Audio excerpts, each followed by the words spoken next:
नमस्कार बच्चों, कैसे हैं। मैं प्रिंस सर।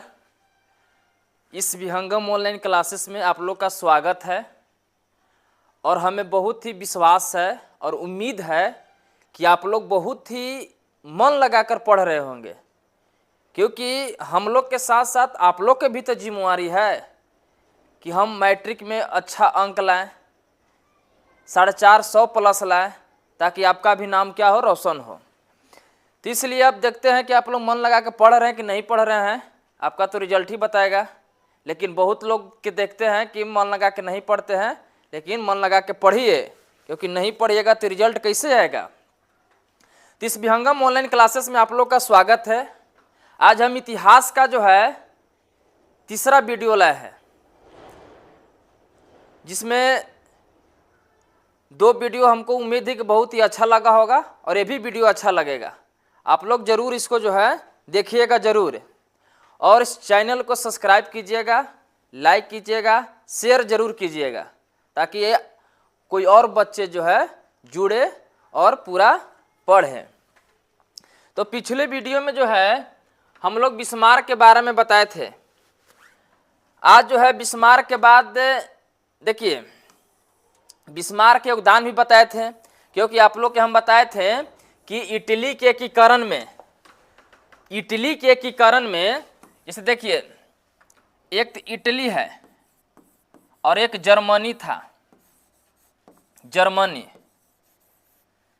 तो इटली के एकीकरण में 3 प्रमुख नायक के रूप में थे, जिसमें कौन थे, तो एक थे मेजनी, काबूर और गेरिवाल्डी।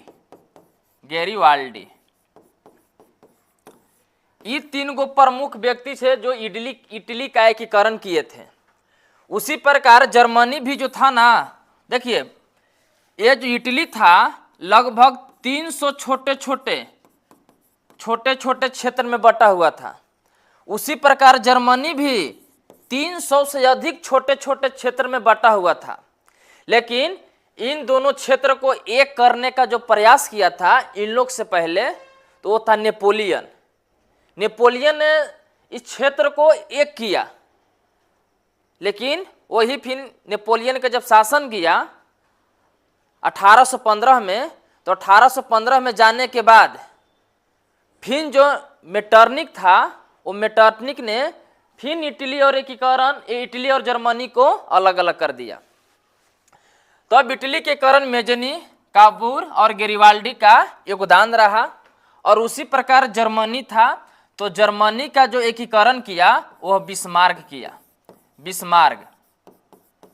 क्योंकि जो बिस्मार्क था ना, बहुत ही कूटनीतिक व्यक्ति था, यानी पहले ही किसी चीज को ये भाप लेता था बिस्मार्क। तो आप लोग के हम बिस्मार्क तक हम पढ़ा दिए थे कल। अगर उस वीडियो को आप देखे नहीं होंगे तो एक बार जरूर देख लीजिएगा, तभी आपको तीसरा वीडियो समझ में आएगा। तो आज हम आप लोग को बताएंगे कि कैसे जो है इटली के और जर्मनी का एकीकरण होता है और कौन कौन सा युद्ध होता है, इसको हम लोग जानते हैं। लेकिन एक चीज और जानिएगा कि इटली और जर्मनी का एकीकरण करने में सबसे बड़ा बाधा डालता था, तो वो था ऑस्ट्रेलिया ही दोनों को एकीकरण करने में बाधा डालता था। क्योंकि ये चाहता था ऑस्ट्रेलिया कि हम इन लोग को तोड़ के रखें, क्योंकि तोड़ के रखेंगे तब जाके हम मजबूत रहेंगे। इसलिए एकीकरण करना नहीं देना चाहता था और हमेशा बाधा डालता था। तो आज हम पढ़ेंगे कि कैसे जो है एकीकरण होता है। आगे देखिए, बोल रहा है कि जर्मनी के एकीकरण में बिस्मार्क की क्या भूमिका है। जर्मनी के एकीकरण में बिस्मार्क की क्या भूमिका है। देखिए जर्मनी के एकीकरण में बिस्मार्क की क्या भूमिका था। तो बिस्मार्क ने आपको बताया था कि बहुत ही कूटनीत व्यक्ति थे, आगे ही सब चीज को भाप लेते थे कि आखिर आगे क्या होने वाला है। तो एक डेनमार्क के साथ युद्ध हुआ, तो पहले समझिएगा, बिस्मार्क ने ऑस्ट्रेलिया के साथ मिलकर जो दुश्मन था वो 1864 ईस्वी में सेल्सविन और होल्स्टीन नामक शहर को इन्होंने जीता। सोचिए कैसे। पहले आप तो जान ही रहे हैं कि ऑस्ट्रेलिया जो था वो जर्मनी का दुश्मन था, लेकिन इसको एक करने के लिए अपने दुश्मन से भी दोस्ती कर लिया, और दोस्ती करके और उन्होंने 1864 में सेल्सविन और होल्स्टीन नामक क्षेत्र पर, निराज पर उन्होंने कब्जा कर लिया बिस्मार्क। और जैसे ही कब्जा किया तो कब्जा करने के बाद क्या किया कि डेनमार्क पर आक्रमण तो कर लिया। दोनों क्षेत्र जो सेल्सविन और होल्स्टीन नामक जो क्षेत्र था, वह दोनों क्षेत्र जर्मनी के निवास करते थे। दोनों क्षेत्र पर जर्मनी के निवास करते थे। बताइए जीता कौन? युद्ध किया बिस्मार्क। अब बिस्मार्क जैसे युद्ध किया, लड़ाई लड़ा, यानी दो शहर पर कब्जा किया, यानी सेल्सविन और होल्स्टीन पर, लेकिन इन दोनों पर कब्जा किसका था? तो जर्मनी का कब्जा था। अब बताइए जर्मनी का क्या था? कब्जा था। उसके बाद भी जो है ऑस्ट्रेलिया को अपने में मिलाया, और मिलाने के बाद क्या किया कि ऑस्ट्रेलिया को एक क्षेत्र था, एक क्षेत्र जो है अपने ऑस्ट्रेलिया को दे दिया। जैसे मान लीजिए कि एगो सेल्सविन जीतल था, एगो होल्स्टीन जीतल था, तो इस पर क्या किया कि डेनमार्क का प्रभाव था। बिस्मार्क ने कूटनीति के सहारे ऑस्ट्रेलिया जैसे दुश्मन को अपने पक्ष में लेकर और डेनमार्क को हरा दिया, और सेल्सविन पर जो है अधिकार प्राप्त कर लिया, और होल्स्टीन जो है ऑस्ट्रेलिया को दे दिया। बताइए, यानी एगो था सेल्सविन, एगो था होल्स्टीन, यानी इस क्षेत्र पर जो है, दोनों क्षेत्र पर जर्मनी ने कब्जा कर लिया। जर्मनी तो कब्जा किया, लेकिन एक जो क्षेत्र था, एक क्षेत्र दे दिया ऑस्ट्रेलिया को, और अपने एक क्षेत्र रख लिया। अब ये ऑस्ट्रेलिया को तो दिया, होल्स्टीन जो है ऑस्ट्रेलिया को तो दिया, लेकिन ऑस्ट्रेलिया से जो है ये होल्स्टीन दूर था। फिर बाद में क्या किया बिस्मार्क ने कि होल्स्टीन को भी अपने कब्जा में ले लिया। अब आगे बताएंगे। तो इसी युद्ध को हम लोग बोलते हैं डेनमार्क का युद्ध, जो 1864 में हुआ। अब दूसरा युद्ध हुआ ऑस्ट्रेलिया या प्रसा के साथ, यानी ऑस्ट्रेलिया प्रसा के साथ। इस युद्ध का नाम है सेडोवा का युद्ध। यह जो युद्ध हुआ 1866 में हुआ। अब 1866 में जो युद्ध हुआ, उस पर होल्स्टीन प्रसा के साम्राज्य से घिरा हुआ था। हम बताए थे ना कि जो ऑस्ट्रेलिया को दिया था, यह जो है प्रसा यानी जर्मनी के साम्राज्य से घिरा हुआ था, और ऑस्ट्रेलिया साम्राज्य से काफी ही दूर था, और दूर होने से ऑस्ट्रेलिया को कोई फायदा नहीं हो रहा था। तब जाके बिस्मार्क ने क्या किया, देखिए बहुत दिमाग वाला बिस्मार्क था, समझ रहे हो ना, बहुत दिमाग वाला था, इतना दिमाग लगाता था ना कि कहना नहीं है। तब जाके बिस्मार्क ने क्या किया कि कूटनीति से फ्रांस, रूस, इंग्लैंड को अपनी ओर मिला लिया, और 1866 में युद्ध हुआ, जिसमें ऑस्ट्रेलिया और प्रसा में युद्ध हुआ, और ये दोनों युद्ध को सेडोवा के युद्ध कहते हैं। और इस युद्ध में होल्स्टीन ने जर्मनी में भी क्या कर लिया, मिला लिया। इन बात समझिएगा। ये जो पहला युद्ध हुआ था, पहला युद्ध डेनमार्क का जो युद्ध हुआ था, इस युद्ध में क्या किया कि डेनमार्क से जीतने के लिए क्या किया कि पहले संधि किया ऑस्ट्रेलिया जैसा दुश्मन के साथ, और संधि करने के बाद दो बड़े शहर को जीता। एक जीता सेल्सविन और दूसरा जीता होल्स्टीन। दोनों शहर को तो जीत लिया बिस्मार्क। अब जीतने के बाद क्या किया कि एगो दे दिया किसको, तो एगो दे दिया ऑस्ट्रेलिया के, नहीं होल्स्टीन दे दिया ऑस्ट्रेलिया को, एगो रखा है अपने पास। और जो क्षेत्र ऑस्ट्रेलिया को दिया था वो क्षेत्र ऑस्ट्रेलिया से दूर था। अब प्रभाव था जर्मनी के, लेकिन दूर था। अब फिर बाद में क्या हुआ कि फिर बाद में दूसरा युद्ध लड़ा ऑस्ट्रेलिया और प्रसा के बीच। जब दूसरा युद्ध हुआ तो इस दूसरा युद्ध में क्या किया कि ऑस्ट्रेलिया को हराने के लिए फ्रांस, रूस, इंग्लैंड को अपनी ओर मिला लिया और 1866 में ऑस्ट्रेलिया और प्रसा के बीच युद्ध हुआ। उस युद्ध के नाम सेडोवा का युद्ध था। और इस युद्ध में जो शहर दिया था ऑस्ट्रेलिया को वो शहर ले लिया, बिस्मार्क ने वो शहर ले लिया, जर्मनी में मिला लिया। अब बताइए समझ में आया कि बाउंस कर गया? हम बताएं कि जर्मनी के एकीकरण करने के लिए बिस्मार्क ने कई बड़े बड़े कूटनीति अपनाया, कई दुश्मन से भी दोस्ती किया, युद्ध किया। तो इन्होंने 3 युद्ध किया, बिस्मार्क ने 3 युद्ध किया। एक किया डेनमार्क के साथ युद्ध 1864 में, एक किया सेडोवा का युद्ध 1866 में। इस युद्ध में क्या किया कि जो ऑस्ट्रेलिया को दिया था शहर वो शहर ले लिया। और एक युद्ध किया फ्रांस के साथ युद्ध, फ्रांस यानी जो फ्रांस के साथ युद्ध किया वो किया 1870 में। ये 3 युद्ध होता है। तब जाके 71 में इटली और जर्मनी लगभग दोनों एक साथ एकीकरण होता है। यानी इतना काम किया था बिस्मार्क। अब देखिए बोल रहा है कि प्रसा, यानी प्रसा का पहले नाम क्या था? जर्मनी। प्रसा सैनिक मजबूती कर फ्रांस के साथ युद्ध का ललकारा। पहले तो बिस्मार्क ने सैनिक को मजबूत किया और उसके बाद फ्रांस को युद्ध करने के लिए ललकारा कि तुम युद्ध करो। हमेशा टॉर्चर करता था क्योंकि उसका दुश्मन जो है ये भी था, फ्रांस भी था। और उस समय स्पेन के गद्दी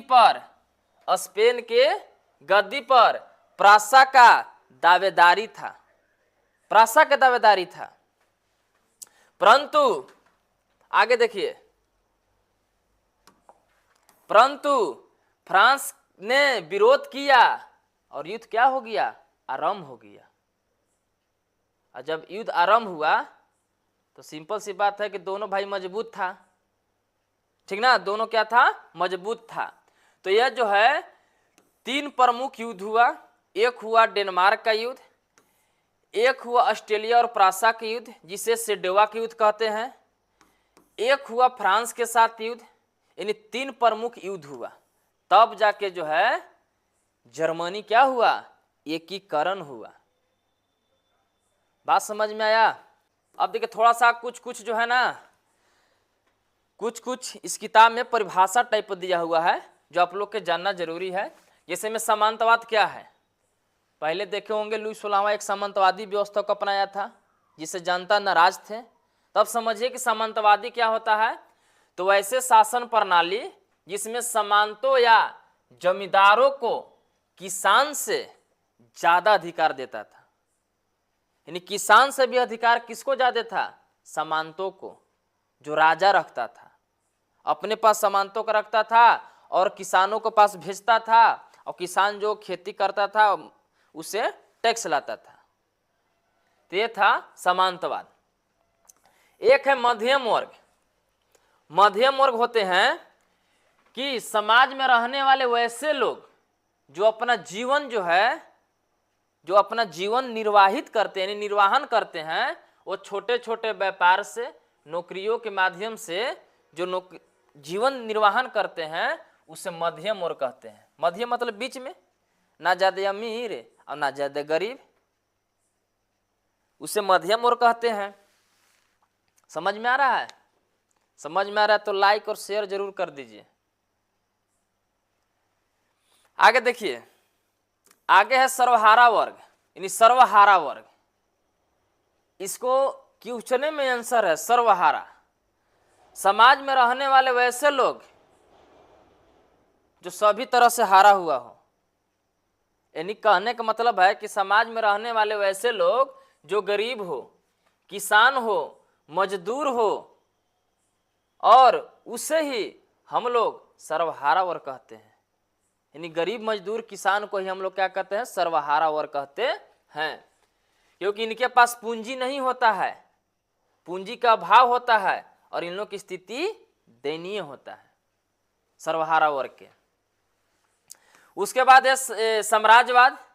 तो साम्राज्यवाद जानबे करते हैं कि जब कोई बड़ा देश किसी छोटे देश पर कब्जा करके शासन स्थापित कर लेता है तो उसे हम लोग बोलते हैं साम्राज्यवाद। कोई शक्तिशाली देश होता है, वो कमजोर देश पर शासन स्थापित करके और अपना साम्राज्य को विस्तार करता है, उसे हम लोग बोलते हैं साम्राज्यवाद। आगे देखिए, आगे है जलवे राइन। आखिर जलवे राइन क्या है? जलवे राइन क्या है? तो जलवे राइन एक व्यापारी संस्था थी।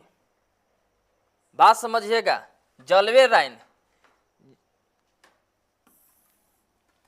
जलवे राइन जो था एक व्यापारी संस्था था जिसका गठन 1834 में प्रसा ने किया था।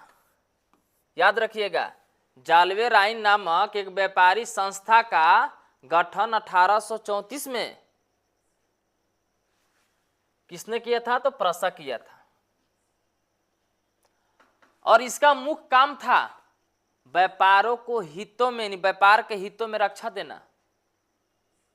क्योंकि प्रसा यानी जर्मनी चाहता था कि जो भी किसान लोग हो, मजदूर लोग हो, सभी को हम बढ़ावा दें, सभी को आगे बढ़ाए। क्योंकि आदमी बहुत अच्छा था, बहुत ही अच्छा आदमी था। इस संस्था ने पूरे जर्मनी को आर्थिक रूप से एक कर दिया, पूरे जर्मनी को एक कर दिया आर्थिक रूप से। कौन? तो प्रसा यानी जर्मनी। समझे? जलवे राइन। आगे समझिएगा, उदारवादी क्या होता है? थोड़ा थोड़ा छोटा छोटा परिभाषा है, समझते जाइएगा। उदारवादी क्या होता है?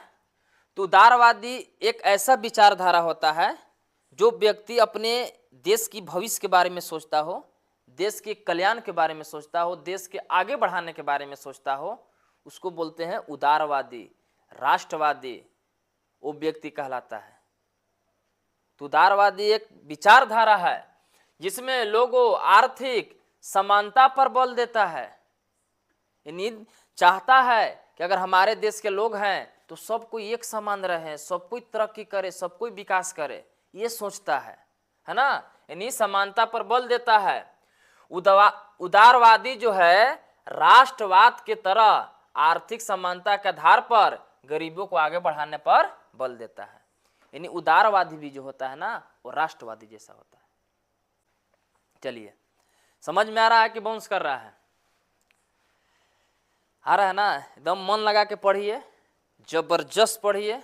अगर आपको अच्छा लग रहा है तो आप लाइक और शेयर जरूर करिएगा, और इस चैनल को सब्सक्राइब भी कीजिए, और एक दूसरे बच्चों को भी बताइए। इस विहंगम ऑनलाइन क्लासेस में क्लास 10th का सारा जो है पढ़ाई कराई जाती है, चाहे वो मैथ हो, चाहे साइंस हो, चाहे एसएसटी हो, चाहे हिंदी हो, इंग्लिश हो, संस्कृत हो, सारा।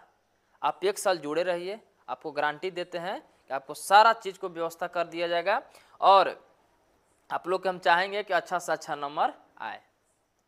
ऑब्जेक्टिव भी कराएंगे, आगे क्वेश्चन आंसर भी करवाएंगे, यानी सब करवाएंगे। आगे देखिए, उदारवादी का मूल सिद्धांत है पादरी वर्ग तथा चर्च के खिलाफ रहते थे। उदारवादी लोग, राष्ट्रवादी लोग, वो चाहते थे कि सबको समानता दे। ऐसा ना कि अगर फ्रांस में होता क्या था कि पादरी वर्ग कुलीन वर्ग को ज़्यादा बढ़ावा दिया जाता था समाज में, लेकिन उदारवादी का विचार रहता था कि नहीं, हम सबको बढ़ावा देंगे, सबको के हम मान सम्मान करेंगे। समाज में आर्थिक समानता लाना चाहते थे, निजी संपत्ति की सुरक्षा पर बल देते थे। आगे है आर्थिक असमानता, तो है ये ऊपर भी बता दिए कि आर्थिक समानता पर बल देता था कि सबको एक समान रहे। अब आगे देखिए, अब अगला टॉपिक है यूनानी स्वतंत्रता आंदोलन का वर्णन करें। और ये यूनान जो था ना, बहुत ही ताकतवर, बहुत ही अच्छा यूनान है ना। इसमें जो है प्राचीन यूनान का अतीत गौरव मन रहा है। इसमें यूरोपीय की सभ्यता यानी यूरोपीय सभ्यता का पालनकर्ता कहा जाता है। यह ज्ञान, कला, साहित्य, संस्कृत तथा दर्शन आदि का केंद्र बिंदु था यूनान। ये बहुत ही अच्छा था यूनान। यहाँ पर लोग, दूसरे देश के लोग आकर यहाँ पर कला संस्कृति को सीखते थे और दूसरे देश में जाकर और उस देश में उस सभ्यता को अपनाते थे। सोच लीजिए, तीन यूनान जो है प्राचीन इतिहास से इसका सभ्यता से जुड़ा हुआ लोग हैं।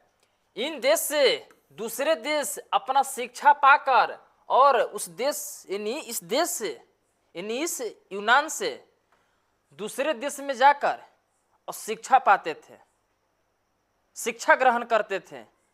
इसी से, क्योंकि यहाँ पर जो है शिक्षा हो, कला हो, संस्कृति हो, सब चीज का एक केंद्र बिंदु था।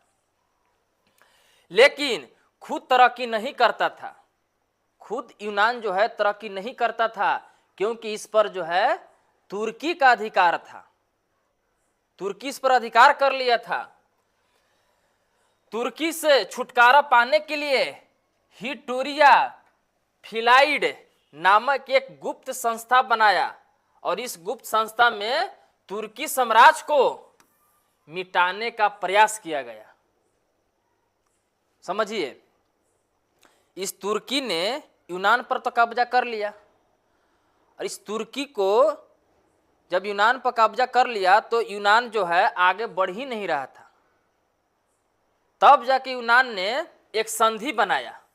देखिए, इसका नाम है हिटोरिया फिलाइट नामक जो है एक गुप्त संधि बनाया और इस गुप्त संधि के तहत जो है तुर्की को हटाने का प्रयास किया।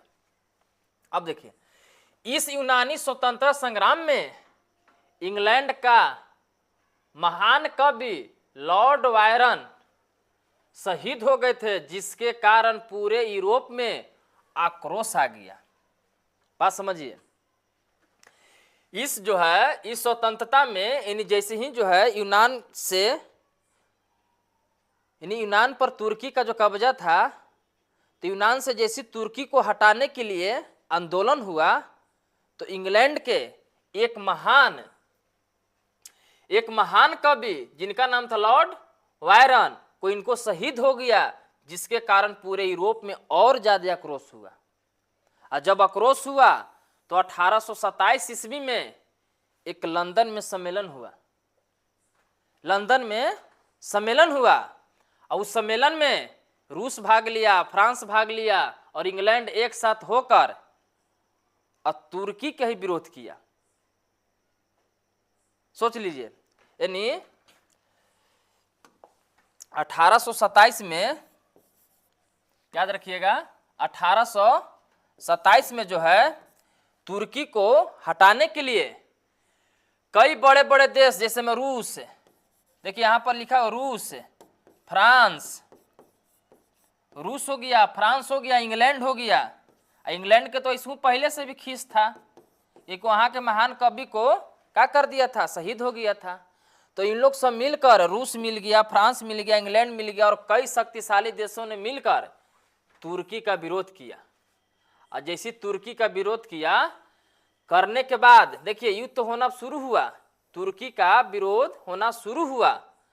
तब जाके 1829 में 27 में एक सम्मेलन हुआ, याद रखिएगा 1827 में एक सम्मेलन हुआ।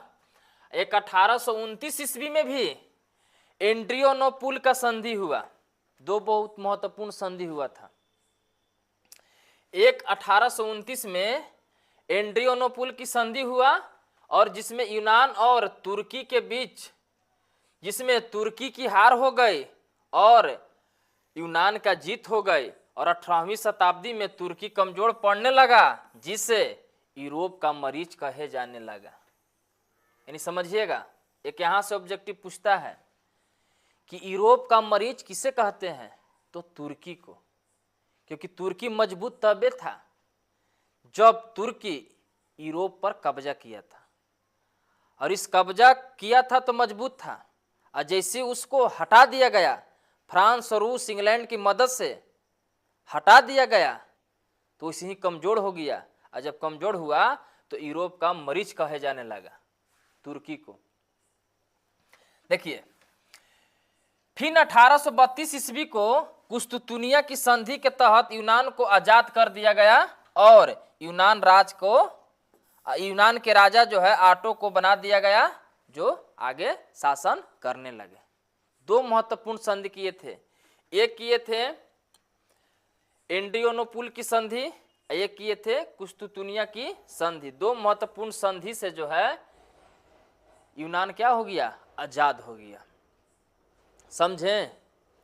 तो यूनान पर किसका कब्जा था, तो तुर्की के कब्जा था।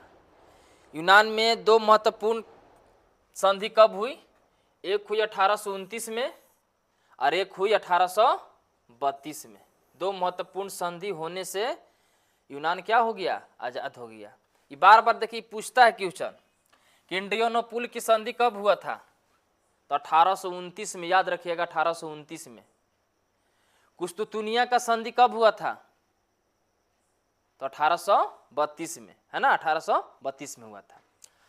अब आगे समझिए, अब आगे है कि इटली के एकीकरण में और जर्मनी के एकीकरण में, ये दो महत्वपूर्ण बातें।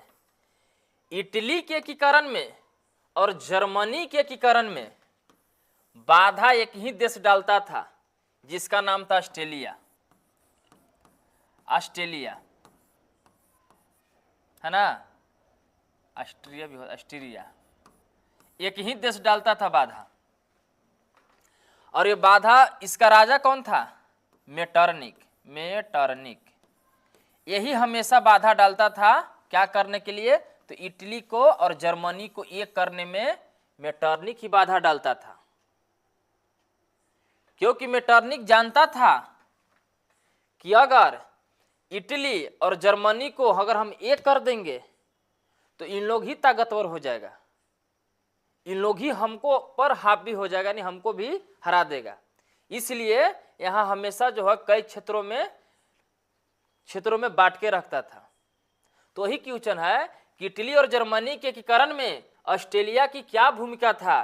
तो देखिए, इटली और जर्मनी के एकीकरण में ऑस्ट्रेलिया का चांसलर मेटरनिक को कहा जाता है, क्योंकि यही बाधा डालता था, मेटरनिक है, जिसका कहना था कि किसी भी देश में शासन तो करो, लेकिन वो जनता के भलाई नहीं करो। यही कहता था मेटरनिक कि उस देश में शासन तो करो, लेकिन जनता का भलाई मत करो। हम बतेबे किए कि ये खास करके ही चाहता था कि अगर हम एक कर देंगे तो हमसे ज़्यादा देश क्या हो जाएगा, यानी हमसे भी देश मजबूत हो जाएगा और हम पर ही क्या हो जाएगा, हावी हो जाएगा। यही सोचता था ये। देखिए, इटली जर्मनी के एकीकरण में नेपोलियन ने क्या योगदान है, देखिए यहाँ देवे किया है। बोल रहा है कि इटली के एकीकरण में और जर्मनी के एकीकरण में नेपोलियन का अहम भूमिका रहा था। उन्होंने इटली और जर्मनी के भौगोलिक दशाओं के से बाहर कर दिया और वास्तविक सत्ता दिलाने का काम किया था। नेपोलियन बहुत ही महत्वपूर्ण काम किया था। उन्होंने फ्रांस का 300 छोटे छोटे राज्य को केवल 33 राज्य में कर दिया। यानी फ्रांस को 300 छोटे छोटे, यानी 300 छोटे छोटे क्षेत्र को जो लुई 16वां अलग अलग कर दिया था, उसको जो है 33 राज्य में कर दिया। और जर्मनी जब 300 छोटे छोटे राज्य के में था, तो उसको 39 राज्य में कर दिया। सोच लीजिए कितना महत्वपूर्ण भूमिका निभाया था नेपोलियन।